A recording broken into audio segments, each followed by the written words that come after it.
E aí, pessoal, então, boa tarde. Hoje eu vou falar sobre Docker, falar um pouquinho da história e também um pouquinho além do básico ali, para vocês entenderem um pouco mais como é que o Docker funciona por debaixo dos panos, né?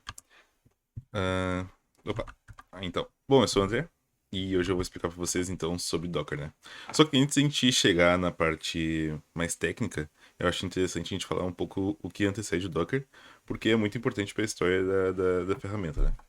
Ah, beleza. Então, lá nos anos 2000, a gente ainda usava só os servidores físicos.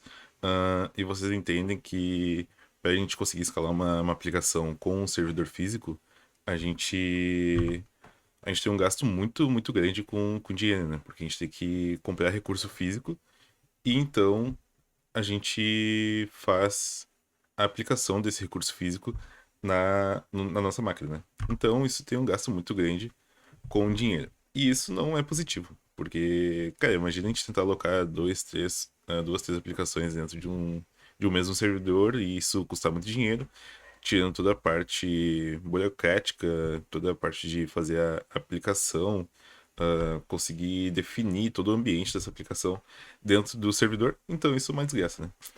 E aí então surgiu um outro conceito nesse mesmo período, no ano de 2000, que são as máquinas virtuais, né? Então são as VMs, Virtual Machine. E o que acontece? Uma máquina virtual, basicamente, ela aloca os recursos de hardware do nosso servidor, do nosso computador, para que a gente possa simular um novo computador, então, dentro do nosso computador físico.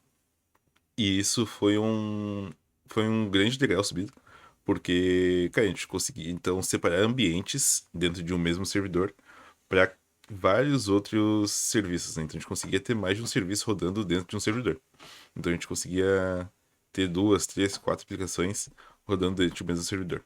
Só que isso ainda continuava tendo um gasto bem grande em relação ao dinheiro, né? Porque, sim, a gente está subindo a quantidade de aplicações que a gente precisa então investir mais em recursos físicos, né? E aí então, lá no ano de 2008, surgiu um conceito novo, que era o Linux Containers. O que ele trouxe de diferente das VMs?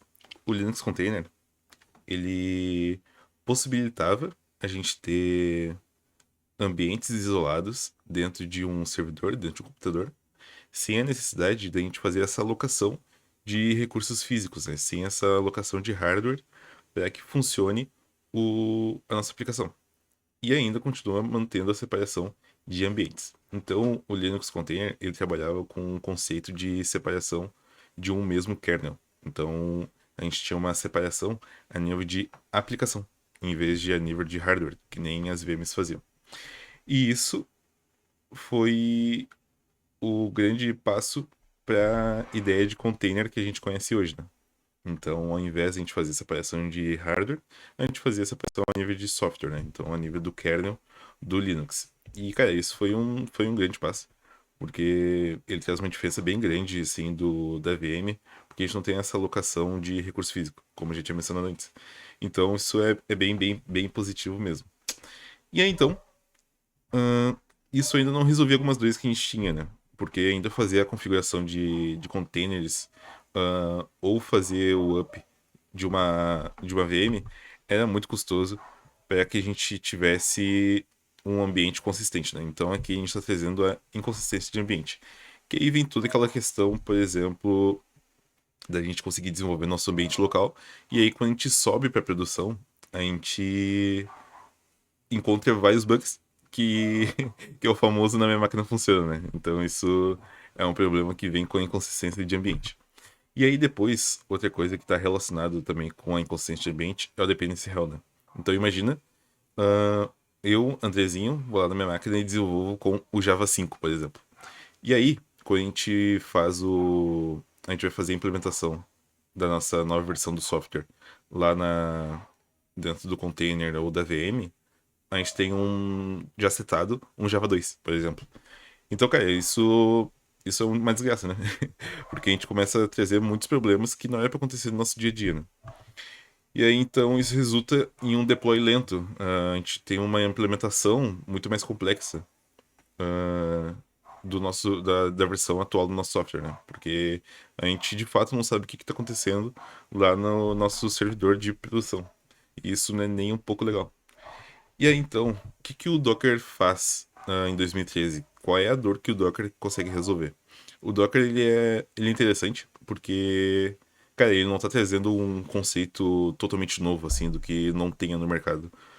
Nossa, dockerização e tudo mais, porque isso o LXC ele já está trazendo pra gente. Ele já trouxe esse conceito de dockerizar e conseguir virtualizar de um jeito que consuma menos recursos da nossa máquina, né? Mas o Docker ele trouxe um kit muito forte de recursos que a gente consegue utilizar para conseguir facilitar esse processo de instrumentar a nossa aplicação e deixá-la preparada para aguentar o nosso software, né? Ah, então, o Docker ele traz o Dockerfile, que é basicamente uma série de instruções que a gente consegue listar e passar para conseguir rodar o nosso software.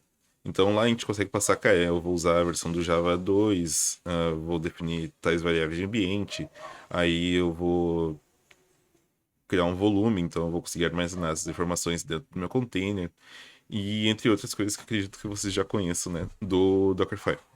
E aí, o resultado de um Dockerfile, a gente gera uma imagem.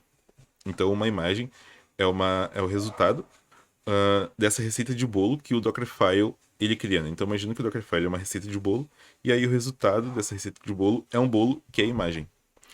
E aí, com essa imagem dos containers que foi criada a partir do Dockerfile, a gente consegue reutilizar ela em diversos ambientes, até no nosso ambiente local de novo. Então a gente já tem esse produto criado e a gente consegue só reutilizar ele ao invés de ter que ir lá e rodar todas as instruções de novo para que isso funcione, né? Então a gente consegue pegar o resultado do Dockerfile e simplesmente executar a imagem. E aí tem uma outra coisa muito legal também que o Docker fez, que é o Docker Hub, né? Então imagina que o Docker Hub é como se fosse um GitLab ou um GitHub, onde a gente consegue armazenar o estado da nossa imagem. Então a gente consegue ter todo o controle de versionamento dessa imagem. E a gente consegue puxar ele direto da internet, né? Então a gente não precisa ir lá e rodar de novo o Dockerfile. A gente consegue só simplesmente bater lá no nosso Docker Hub e falar, cara, eu quero essa versão da imagem para rodar essa aplicação.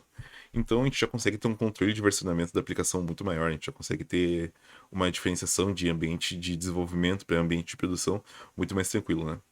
E aí tudo isso está rodando por debaixo dos panos o Docker Engine, né? Que eu vou falar aqui na frente.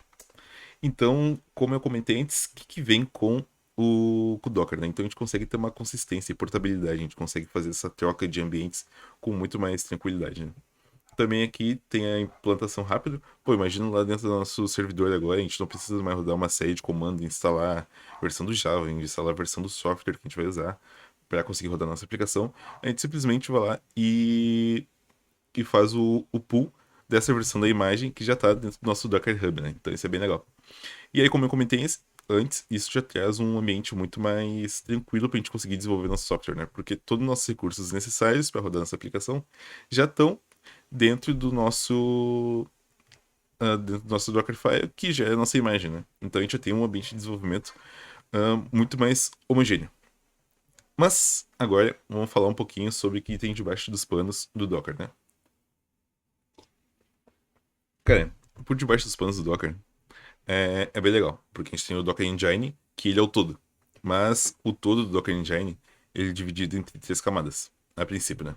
Que a primeira é o CLI, é o Docker CLI, que é ali onde a gente executa nossos comandinhos. Então a gente, meros humanos da sociedade moderna, a gente manda lá um Docker PS pra gente conseguir olhar nossos containers, um Docker Remove pra conseguir remover o container e etc. E aí, esses comandos que a gente executa no CLI, eles são comunicados através de uma API REST que o Docker Daemon ele disponibiliza. Então, o Docker Daemon ele é de fato um servidor, ele é um server que está esperando ele receber requisições do Docker Client. E aí é executado através da API REST, né? E aí, por diversos panos aqui do Docker Daemon, ele faz algumas coisas, né? Ele é um server que ele faz o gerenciamento de volume do Docker, network, quais containers estão subindo, quais containers vão ser resetados. Só que o Docker Daemon, ele não é a ponta final do processo do Docker. Porque por debaixo dos panos ainda o Docker Daemon, eles comunicam com o Containerd, que é de fato o motor que faz todo o processo de container subir e descer acontecer. E aí o Containerd também ele se comunica com o OCI, que o OCI basicamente ele é todo o controle de grupos e permissões para poder falar que esse usuário pode subir esse container, não pode subir esse container. E aí, então, o Dockerd, ele é interessante porque, cara, ele é o motor, de fato, que faz o Docker funcionar. Então, se a gente externar o Dockerd e usar, por exemplo, um Podman, que é um outro serviço também de gerenciamento de container, ele vai funcionar. Então, a gente consegue rodar a imagem, se não me engano, a gente consegue rodar Dockerfile, ou pegar aquela imagem do Docker e rodar com outras ferramentas, porque tá rodando também o Dockerd, né? E aí também o Dockerd é usado no Kubernetes. Só uma curiosidade. E, cara, é assim que o Docker funciona por debaixo dos panos. Então, that's all. É isso aí a apresentação. Só valeu.